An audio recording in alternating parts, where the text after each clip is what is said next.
now to new details in the investigation into the Gene Hackman, who received an emotional tribute at last night's Oscars just days after he and his wife were found under suspicious circumstances. Breaking news, you're looking at video of one of the last times Oscar winner Gene Hackman, a known recluse in recent years, was seen in public. The world was left stunned when the news of Gene Hackman's passing broke. An actor whose presence on screen defined generations, now at the center of a mystery that seems stranger than fiction. But it wasn't just the peculiar circumstances surrounding his departure that captured the public's imagination. It was what came after, when the FBI stepped into the picture and uncovered something no one could have anticipated. Beneath Hackman's sprawling New Mexico mansion, nestled in a remote area shrouded in privacy and secrecy, lay a hidden tunnel system that defied explanation. What exactly was Gene Hackman hiding, and could this be the key to finally unraveling the enigma of his life? And here in Santa Fe, Sheriff's Department officials here working behind me have yet another high-profile case on their hands. Aaron, you and I covered at length the Alec Baldwin case, that fatal shooting on the set of the movie Rust. This is the same investigative team that worked that case. Let's rewind for a second and set the stage. Gene Hackman's estate was no ordinary home. It was a multi-million-dollar fortress, perched in some of the most beautiful yet secluded terrain you could imagine. Towering gates shielded the property from even the most curious passers-by, while the house itself was described as part Pueblo, part colonial New Mexico, and part Spanish Baroque, a blend that felt more like a private museum than a residence. Hackman, a notoriously private man, had lived there with his wife, Betsy Arakawa, for decades, far removed from the glitz and chaos of Hollywood. It was here that Hackman retreated from the public eye after his retirement, immersing himself in painting, writing, and a quiet life away from the limelight. But what appeared to be a tranquil retreat now holds secrets that no one could have foreseen.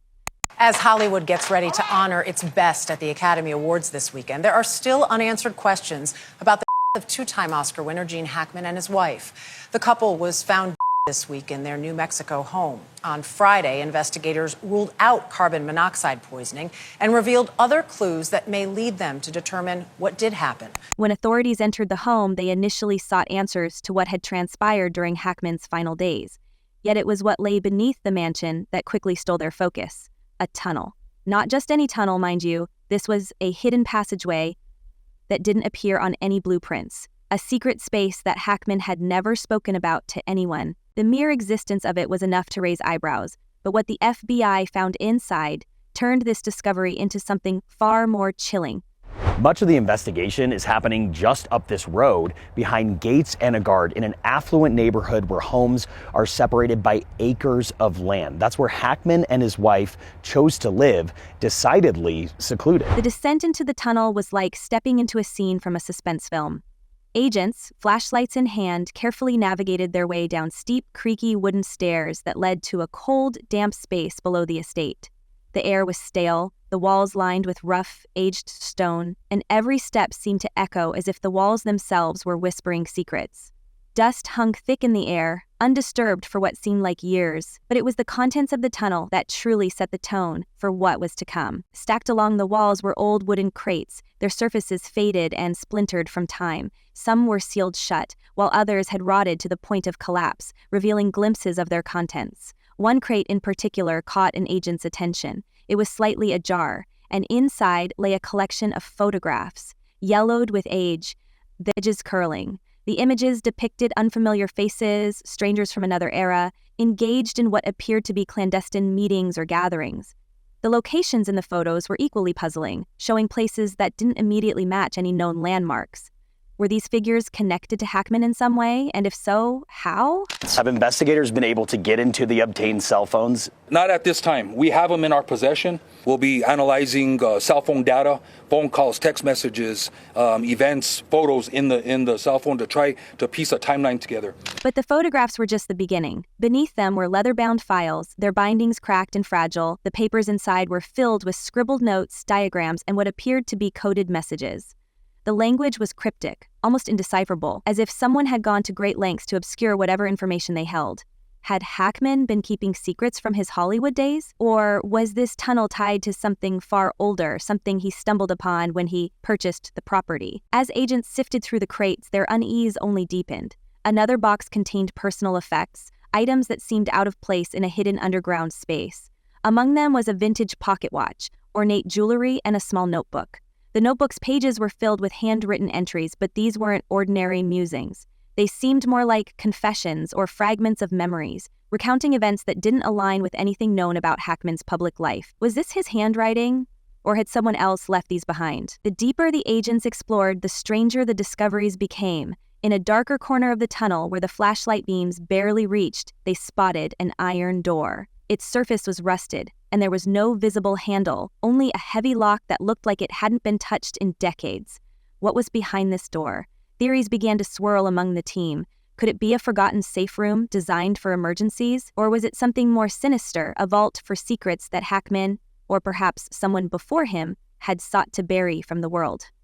Due to the unusual circumstances of two decedents in the residence, there was a concern for scene safety. Santa Fe City fire personnel and the New Mexico Gas Company were requested to the scene to test for carbon monoxide or other foreign elements. The scene was deemed safe, and approximately 9:30 p.m., a search warrant was issued and executed on the residence. And then there were the symbols. Carved into the stone walls of the tunnel were strange markings, their meanings unknown. Some resembled ancient runes, while others looked like they belonged to a complex cryptographic system.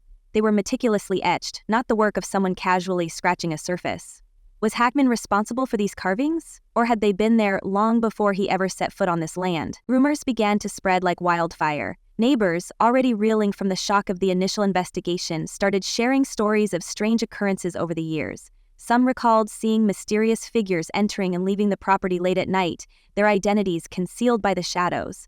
Others whispered about workers who had been hired for renovations on the mansion, only to abruptly disappear from the area without explanation. Could these tales be connected to the tunnel's existence? And if so, what role did Hackman play in all of this? The FBI's silence on the matter only added fuel to the fire. Official statements were brief and vague, offering little insight into the true nature of the discoveries. This lack of transparency sparked a frenzy of theories online, ranging from the plausible to the outlandish. Some speculated that the tunnel was part of a larger underground network, a hidden labyrinth connecting multiple properties in the region. Others believed it contained evidence of a long-buried conspiracy, its details too dangerous to share with the public. Whatever the truth, one thing was clear. The secrets of that tunnel were not going to be easily unraveled. Well, first of all, anytime you have two bodies deceased at the same place at the same time, that in and of itself is suspicious. And then, of course, the dog also being deceased added to that suspicion. And then the pills being found scattered about. The whole situation really is quite alarming. Even more perplexing were the tools found within the tunnel. Some appeared to be ordinary tools that a skilled craftsman might use, but others were more unusual, resembling devices designed for experiments or procedures that defied explanation. What could these have been used for, and why were they hidden so far beneath the surface? The markings on the walls seemed to hint at a purpose, but their meanings remained elusive, leaving investigators and the public alike grasping for answers. As the investigation continued, the focus shifted back to Hackman himself. Here was a man celebrated for his gritty, unforgettable roles on screen, a two-time Academy Award winner who had left an indelible mark on cinema. Yet his private life had always been something of a mystery. Friends and former colleagues began to share anecdotes, some of which now seemed to take on a new significance. They spoke of Hackman's fascination with history and his occasional cryptic remarks about the past. Could these have been subtle clues to the secrets he was guarding? As agents combed through the scattered clues, trying to piece together the puzzle, the world watched with bated breath, eager for each new revelation. What lay beneath Gene Hackman's mansion was more than just a tunnel. It was a gateway to a story no one had anticipated, a tale of intrigue and mystery that seemed more suited to one of his films than real life. Yet the question remained. How much of this was connected to Hackman himself, and how much of it was a legacy of the land he called home? Nearly a week since Gene Hackman's body was discovered this morning, while authorities have ruled out some scenarios, they still don't know what happened to Hackman. Standing at the precipice of discovery, the investigators were left with more questions than answers. What was the purpose of this hidden passageway? Who had built it and why? And most pressing of all, what secrets did it hold about the man who had lived above it for so many years? As they prepared to delve deeper into the tunnel's mysteries, one thing was certain. The answers, if they ever came, would change the narrative of Gene Hackman's life forever. Didn't mean for certain that carbon monoxide as the cause of can be ruled out.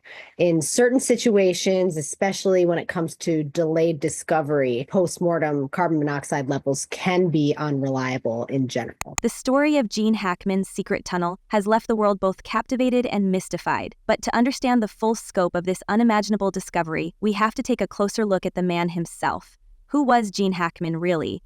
For decades, he was the face of Hollywood grit and determination, a powerhouse actor who could embody roles as varied as a crooked sheriff, a hard-nosed detective, or even the charmingly villainous Lex Luthor. Yet behind the screen, behind the awards and accolades, Hackman remained a shadowy figure, a man fiercely protective of his privacy, guarding his true self from the prying eyes of the world. Was this secret tunnel merely an eccentric quirk of a reclusive actor, or was it a reflection of something far more complex? It's weird because I knew a lot of them, so they weren't intimidating. Meeting Gene Hackman the first time, was like, but then finding out he was so funny, that was a great thing. You know, when I saw him, he did that speech in Birdcage where he just says that thing about, and the leaves, and at that point you just slowly nod off. But he did it so, it's a hard thing to make boring hysterical. And he did it. And he did it perfectly, he had this. Gene Hackman's rise to fame was the kind of story Hollywood dreams are made of. Born in San Bernardino, California, Hackman's early years were anything but glamorous. His father walked out on the family when Hackman was just 13 years old, leaving a young boy to grapple with feelings of abandonment and a longing for stability. Perhaps that's where Hackman's ability to tap into raw emotion on screen came from, those formative years when he had to learn to fend for himself. Later, he joined the Marines, bluffing his way in at just 16 years old. It was a decision that shaped his early life, giving him structure and discipline, but also a deep disdain for authority that would color many of his most iconic roles. What was it like being on the set with Gene Hackman? Well, Gene, people ask all the time, who's the best actor, who's the biggest star, who's the blah, blah, blah. Mm-hmm. The line's long for the great actors I've been able to work with, really is. But I would say probably Gene was the best actor that I'd ever worked with. After his stint in the military, Hackman found himself drawn to acting, enrolling at the Pasadena Playhouse in California. It was here that he befriended another struggling actor, Dustin Hoffman. The two were voted least likely to succeed by their peers, a judgment they would both go on to defy spectacularly. Hackman eventually made his way to New York City, sharing an apartment with Hoffman and another aspiring actor, Robert Duvall. Can you imagine that? 3 future legends living together, hustling for roles and navigating the harsh realities of the industry. It's almost poetic. Well, this week, our community lost a giant. And I lost a dear friend, Gene Hackman. Hackman's big break came in 1967 with the film Bonnie and Clyde, where he played Buck Barrow, the bumbling yet lovable brother of Warren Beatty's Clyde. The role earned him his first Oscar nomination and put him on Hollywood's radar. From there, his career skyrocketed. Whether it was as Popeye Doyle in The French Connection, a role that won him his first Oscar, or as the morally conflicted detective in The Conversation, Hackman had a way of disappearing into his characters. And let's not forget his chilling performance in Unforgiven, which earned him his second Oscar. But despite his success, Hackman never seemed entirely comfortable with fame. He was the kind of actor who preferred to let his work speak for itself, rarely giving interviews and often retreating from the spotlight. I had the pleasure of working alongside Gene on 2 films, Unforgiven and Under Suspicion. And like everyone who's ever shared a scene with him, I learned he was a generous performer and a man whose gifts elevated everyone's work. It was this penchant for privacy that led Hackman to Santa Fe, New Mexico, in the 1980 SS. Here, far from the chaos of Hollywood, he and his wife, Betsy Arakawa, built a life of quiet seclusion. Their home was a masterpiece of design, blending Southwestern and Spanish influences with a touch of colonial grandeur. The sprawling property, surrounded by towering walls and dense foliage, was a sanctuary where Hackman could paint, write, and enjoy the peace he so desperately craved. But even in this idyllic setting, there were whispers of something more. Neighbors spoke of the couple's reclusive nature, noting that they rarely attended community events or mingled with locals. Some even claimed to have seen unmarked vehicles entering the property late at night, a detail that now seems all the more intriguing.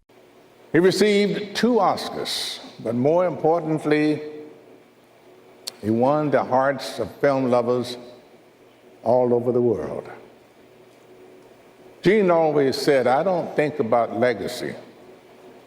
I just hope people remember me as someone who tried to do good work. As the FBI continues to investigate the tunnel beneath Hackman's mansion, new questions arise about the actor's life in Santa Fe. Was the tunnel part of the original property, or did Hackman commission its construction? If it was the latter, what could have prompted him to undertake such a secretive and elaborate project?